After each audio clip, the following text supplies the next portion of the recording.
The very first series for the New York Mets is over, and it was not a pretty one. After winning opening day with a final score of 1-0, who knew that the Mets only scoring that one run on opening day was going to be a foreshadowing for what was going to happen for the rest of this series? All around, the Mets played bad. It was particularly evident on the Sunday game, the one that just ended, them losing 14-1. You know you didn't play well at all. You have to be bad in all aspects of the game to lose by that much, because you didn't lose 14-13 or 14-10. You lost 14-1. So that means that you pitched bad, you hit bad, you fielded bad, you managed bad, you had a bad offseason. And that's kind of the storyline of what I'm taking away right now, because you look at the way the year ended. A few games off the wild card, finished strong, like the way the Mets usually do. It has been a theme every year. Really good in August and amazing in September. And you're like, oh, well, just do what you did in September earlier in the year and boom, you're in the playoffs. But it's obviously a lot easier said than done, because they still, it's only 3 games, but have not shown that they could do this. And you know what? First start for Rick Porcello as a member of the New York Mets. And I had not realized it, because this is a nice little nugget that nobody really brought up all that often. On ESPN, they showed Rick Porcello's ERA for last year, which was awful. No doubt about it. It was in the 6s, so he was terrible. But the highest qualified ERA. Are you serious? You mean to tell me that Zach Wheeler, you know, is going to walk away in free agency, gets over $100 million from the Philadelphia Phillies? Not saying the Mets should have given him $100 million. Don't get me wrong. I would have liked to have keeping Wheeler earlier. We could have gone for a much better deal, but, you know, that would be smart, so why do that, right? And you have to spend money, which is impossible for this current Mets team to do until ownership is potentially changed, if that ever goes through, because you hear rumors and they don't hear anything for months. And we're kind of in that kind of predicament right now. Things were heating up. The bids are due, but we have no idea who's going to own the team. We have guys that need to qualify, people backing out, but conflicting reports, casino owners, no, not really. You know, so a whole bunch of drama going on there. That's the topic for another video. But, so you know that you're going to need another starting pitcher to fill in for Zach Wheeler. So you look at the free agency market, and you look at all the starting pitchers that are available, and you go, okay, let's take the guy with the highest ERA on the whole list. That's going to fill in for Wheeler. Like, where is the thinking there? I mean, honestly, and I liked the Porcello signing when they first did. I was like, okay, you know what? Porcello is a veteran. He knows how to pitch. He can get you deep into games. He can get you into the 5th inning, 6th inning. Just an innings eater. But you do know that Porcello's going to give up runs. He's a pitch-to-contact kind of guy. He's not a pitcher that misses bats. He's never been a high strikeout guy. Even when Porcello was a Cy Young Award winner, he was the ERA leader. Nowhere close. Porcello gives up runs. That's his game. That's what he does. But he still pitches pretty long in this game, which he wasn't able to do in this one because he was just that bad. But on the other side, there's a couple of things wrong here. Number one, if you're a pitcher that's going to give up runs and you're going to give up hits and base runners, you know he's pitching to contact. So when the other team puts the ball in play, it makes sense that you would catch the ball. You know, that'd probably be the right thing to do when the ball is hit. But when you have J.D. Davis out in left field and Brendan Nimmo out in center field and Robert Cano with his sacrifice range at second base, and Amed Rosario is not a good defensive shortstop. McNeil, he's been lost all over the field. McNeil's been bad at the plate. He hasn't been great in the field. Alonso has been terrible at the plate, and he's not a great defensive first baseman. So you know that these guys hit the ball into left field, and J.D. Davis is jumping around like, I don't even know what to call him, like a ballerina pretty much, and he can't catch the ball out there. He doesn't belong there. Don't get me wrong. And J.D. Davis is there for his bat.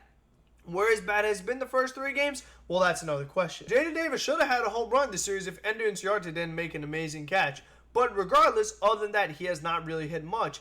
And you know what? It's only 3 games, but so much has happened. We've already got an idea, a little bit, of the kind of manager Luis Rojas may be. And again, we want to talk about conflicting reports. I think that's something really important to talk about here because of who came in after Rick Porcello. And that was Corey Oswalt, the guy who has been scheduled to be the number 5 starter in the New York Mets rotation right now due to the Noah Syndergaard injury and the Marcus Stroman injury, and the Mets' reluctancy to use Seth Lugo as a starting pitcher. And you're like, well, you know, wouldn't Lugo make a good starting pitcher? You rave about how good of a pitcher he is. And yes, Lugo would make a great starting pitcher, but guess what?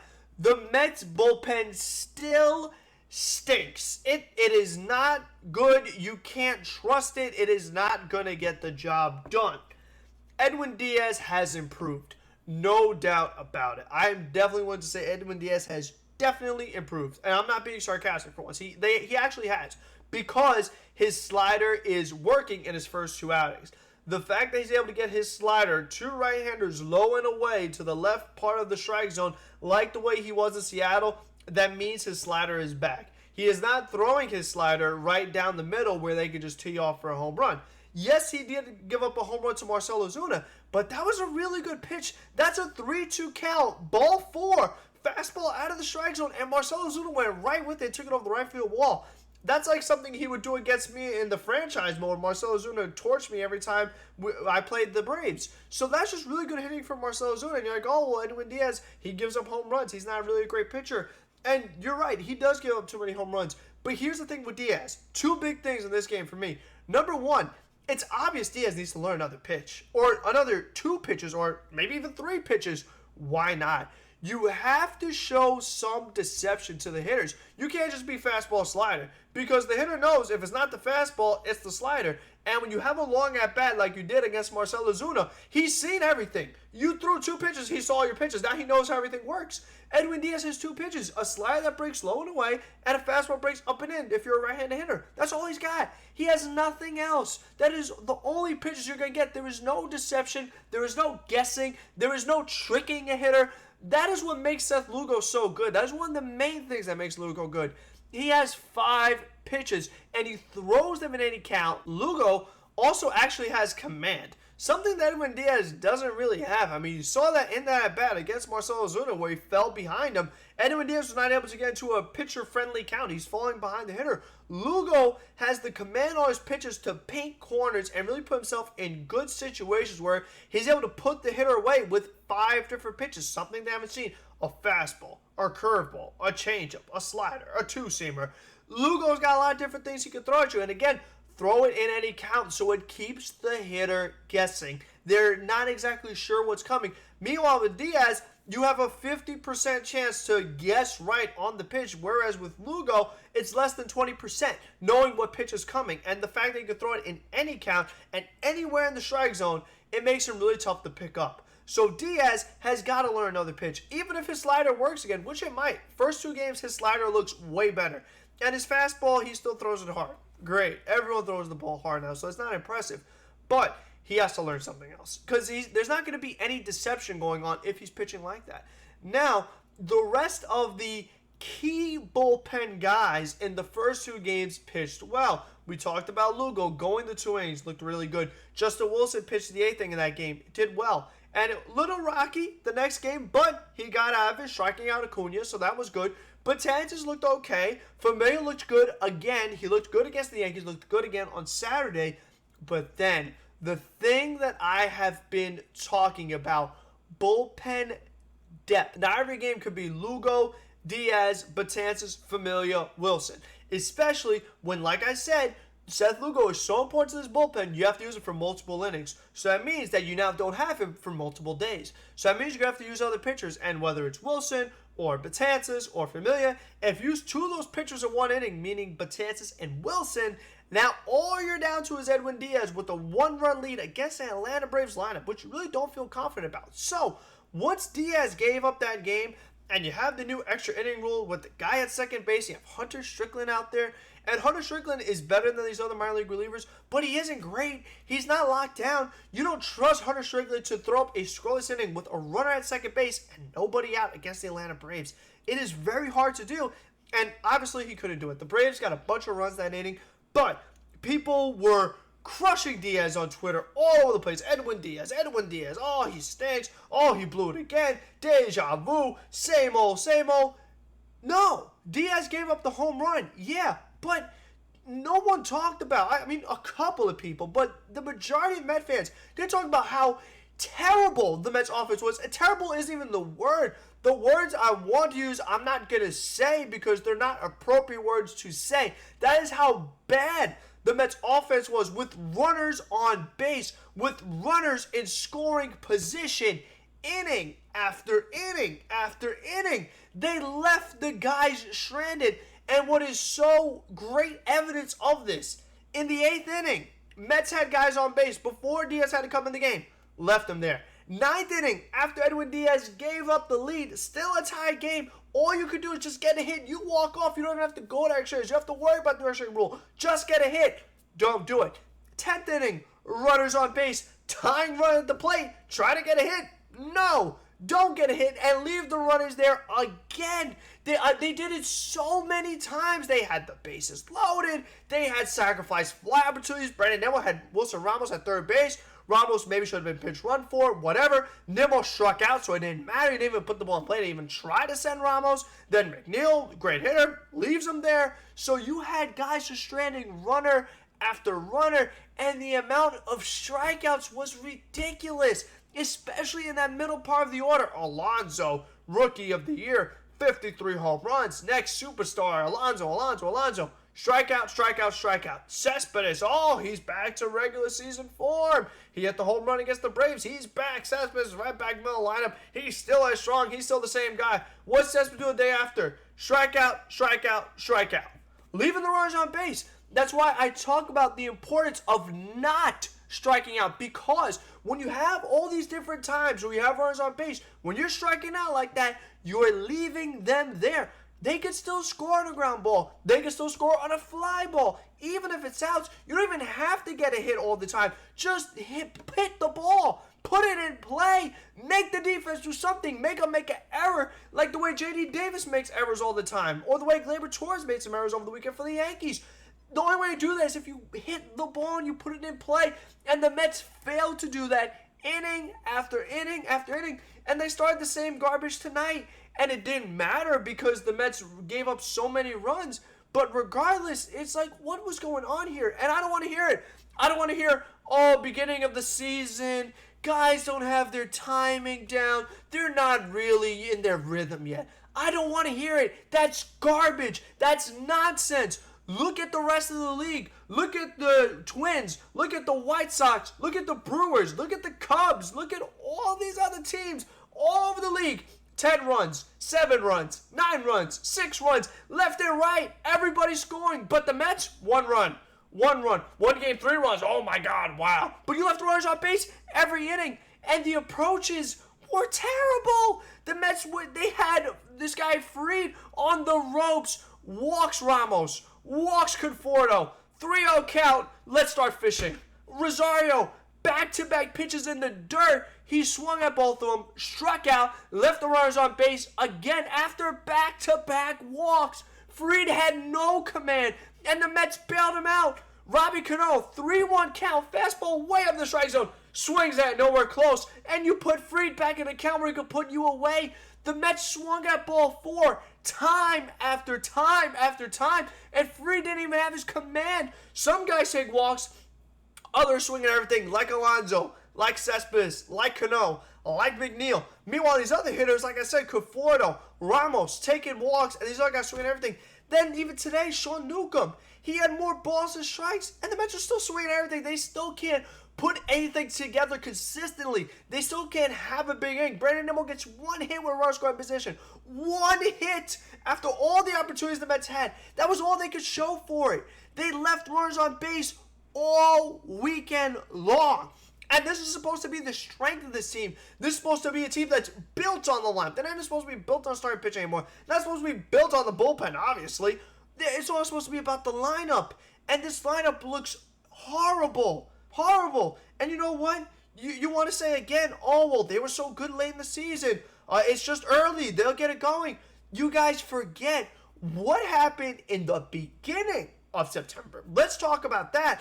Let's talk about that series where the Mets were right in the thick of things. They were right there at the wild card. Faced the Cubs, faced the Braves. Again, they didn't do anything that whole home streak. They looked just like the way they did today. Striking out, no runs, and the Braves get away with it. The Mets, I don't want to say they could have swept the series. They definitely should have won Saturday. No doubt about it. Then Sunday, they were terrible all the way around. So I guess it's going to happen. But you never should lose a game of 14-1. Ever. It's only the 3rd game of the season. So I am just so disappointed. I'm already disgusted. You know what I mean? Like, it's so early in the season. We waited months for this to come back just to see this. What was this? Brody, this is his last year for me. What has he done? What good thing has Brody Van Wagenen done? What has he done? Tell me one good thing that Brody Van Wagenen has done. Give me one. J.D. Davis, do we know about J.D. yet? I mean, first of all, a guy can't play left field at all, so you don't know how many games that's going to cost you off the bat. That's the next thing I want to get to with Rojas, but he hasn't hit yet this whole weekend. But to get to Rojas and J.D. and defense and all this stuff. So, we saw Rojas make the defensive substitutions on Friday in the 1-0 game. It worked out, I guess. Jimenez made one nice play. Nothing was hit to Marisnik, so you didn't really see too much of an impact there. But Rojas did the defensive substitutions way too early on Saturday. Way too early, because the guys that he took out were his number 2 hitter, where some people say that nowadays your number 2 hitter is your best hitter. So you're going to take your best hitter out of the lineup. Go. Just see you later. You're not coming back. You're out of the lineup. We're putting Marisnik in there instead. Guy who can't hit at all. And we knew that. I told you that from the beginning, and you know Marisnik can't hit. Then you're going to put Jimenez number 5 where Cano is batting, and Cano still stinks. So what difference does that make? But still, you're only up 1 run, and you're counting on this bad bullpen to protect this 1-run lead. And if they don't, if the game gets tied, you're going to have Marisnik batting 2nd and Jimenez batting 5th. And you knew that those guys were going to have to bat multiple times. And what did they do? Nothing. You know what they did? They did just what everyone else did. Stranded base runners. That is exactly what they did. And Jimenez, he stranded Cespedes. So, I mean, I don't really know what more there is to say that can't be said about just how bad it was. There was one good thing, maybe 2 good things about this whole weekend. DeGrom and Lugo. The 2 guys that I knew, and you knew, everybody knew, the 2 guys that you knew you could count on the whole year was going to be DeGrom and Lugo. Those are the only guys that played good the whole weekend. Everyone else, maybe Conforto. Well, the other guy I'll give something to. Everyone else, horrible. Everybody, horrible. Everybody. Ramos, he drew a walk. Great. Alonso, nothing. Cano, nothing. Rosario, a couple hits. Great. JD, nothing. McNeil, nothing. Nimmo, a couple hits. Okay, great. And like I said, Conforto was okay. Other than that, Cespedes, 1 home run. And you know what? Cespedes' home run wouldn't be such a big deal if that wasn't the only run the Mets scored that whole game. They left runners on base in that game too. So it's like that Cespedes home run. If the Mets actually did anything competent offensively, the Cespedes home run wouldn't have even been a big deal. You know, the fact that it was the deciding run, you know how lucky you were to even shut out the Braves? So now you're in the situation where you had to use your number 5 starter on the 3rd game of the regular season. That is how bad your rotation is and how bad your bullpen is. So now we have to ask the question, now that they used Oswalt for all these pitches tonight, this way they couldn't get blown out by more because you have no other long relievers in your bullpen. Let's just have a bunch of bench bats like Luis Guillorme and 3 catchers that we're not going to use. We haven't seen Rene Rivera yet. What the heck is the point of him on the roster? You could just put any other old bum that could throw a bunch of innings just so you can keep getting killed. At least have to use up your number 5 pitcher and your other bullpen arms. I mean, this stuff like this, it drives me crazy. It's ridiculous. Again, Brody, all these guys, what are they doing? Like, what is going on here? Why would you have all these bench players and not enough pitchers when you don't have days off? That's the problem here. There are no days off. So, in my opinion, this is my prediction what the Mets are going to do on game number 5. Lugo is going to be an opener, and then they're going to bullpen the rest of it. Here's the problem. First of all, your bullpen stinks, so you can't even do a bullpen game because it's not good enough to handle all those innings. Number 2, even if you do that, you're gonna tire out your entire bullpen, and you have no days off. So after that, I'm so frustrated I accidentally stopped the recording. But after that bullpen game, you're gonna have nobody to use all those rest of those games until the next day off comes around. And if you're holding DeGrom back, and if Matz is going deep into the games, obviously Porcello's not going deep in games. We don't even know what Wacha is yet. How about that? We haven't even seen Michael Wacha yet. We don't even know if he's good. I don't know if he's good because that game in the inter-squad game doesn't even count because the Mets didn't hit against him, and the Mets haven't hit once yet ever since summer camp started. The Mets have yet to be good offensively for weeks. They didn't do good in the inter-squad games. They didn't do good in the expedition games against the Yankees. They obviously didn't do good this weekend. When are we going to start hitting? When? When the season's over? When you're off to such a bad start that you can't come back into it? I don't care about expanded playoffs. If the Mets make it because of expanded playoffs and they just barely sneak in, that's an embarrassment. That's a disappointment. That shouldn't be the way you get into the playoffs. You just get in there like a real team that wins games and does things the right way. Not have a million bench players, no bullpen arms, be cheap, bad defense, can't get a hit with runners on base. What more can I say? What more? I mean, again, I'm so frustrated because how can you be this bad after only 3 games? How could I find that many things wrong with the team in 3 games? And my problem is, where do I see the help? Where do I see things turning around? Another guy, Dom Smith. Where's Dom Smith? Where is he? We haven't seen Dom Smith, your best hitter off the bench. Nowhere to be found. A waste of a roster spot at this point. You know what? Even if Alonso stinks this year, which he might, sophomore slump could be real. Alonso talking too much could be real. He's a high strikeout guy, so I don't know what's going on with Pete. But let's just say Pete has a terrible year, which he might. Let's say he does. Is Dom going to start? I don't think he is. I think no matter what, Alonso's going to start. And obviously, JD's going to be left field, and Dom Smith isn't any better. He's probably even worse out there in left field, so that's out the equation. And you can't DH him because Cespedes has to bat. So where does Dom Smith have a role on this team? Where? My thing is that I think you have to trade him. You don't have a choice. Your starting pitching depth, your bullpen depth, your regular rotation, and your regular bullpen stinks so bad that Dom Smith probably has to go. Because this is a team that's in win now mode. If this was a team that was rebuilding, didn't have high expectations, I wouldn't really care that much. But you've given up your whole farm system. You've sold us this idea that win now mode, come get us, favorites in the division, we could beat anybody. I don't see any of that. None of it. So now we're going to face the Red Sox, who lost the series to the Orioles. The Red Sox have been able to hit. So how the heck are the Red Sox going to do against Waka and probably a bullpen game? And you're saying, well, maybe David Pearson will start. Maybe. But the thing is that David Pearson should have been over Oswalt to begin with, and they didn't do that. Because you know why? Because that's smart. And the Mets don't do smart things. When have the Mets ever done a smart thing? When? Tell me a time when the Mets have done a smart thing in the comment section recently.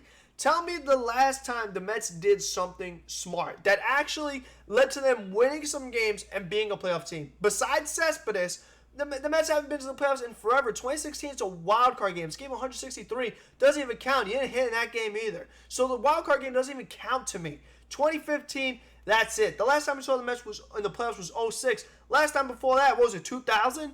I mean, it is franchise. It's a joke. It's a joke, and they tell you we're going to be good. Oh, this lineup's going to hit. One of the best lineups of franchise history. Show me. Get a hit with runners on base. Beat the Red Sox. Win the series. That's it. So, hopefully you guys enjoyed this video. I know you probably didn't. It was a lot of yelling. I'm sorry. But I just have to express the way I feel right now. Because I've been holding this in all weekend. Just ready to just unleash on this team. Because it's inexcusable. Again, the expectations are high. This is a team that's supposed to be built on the lineup. And the lineup has been the worst part about the team so far. This whole summer camp and this early regular season. So, again, like I said, going into the Braves series, the Mets didn't do anything offense against the Yankees. All of a sudden, they're magically going to learn to hit come the Braves series. And it didn't happen. They didn't magically learn how to hit. So, by the time they're done with this bus ride to Boston and they end up in Fenway Park, during that bus ride, will the Mets have learned to hit? We'll find out. But hopefully you guys enjoyed. Comment, what do you think about the Mets and just the rest of the team and what's going on this early baseball season? We've definitely seen a lot of craziness. Fake reports on Justin Verlander.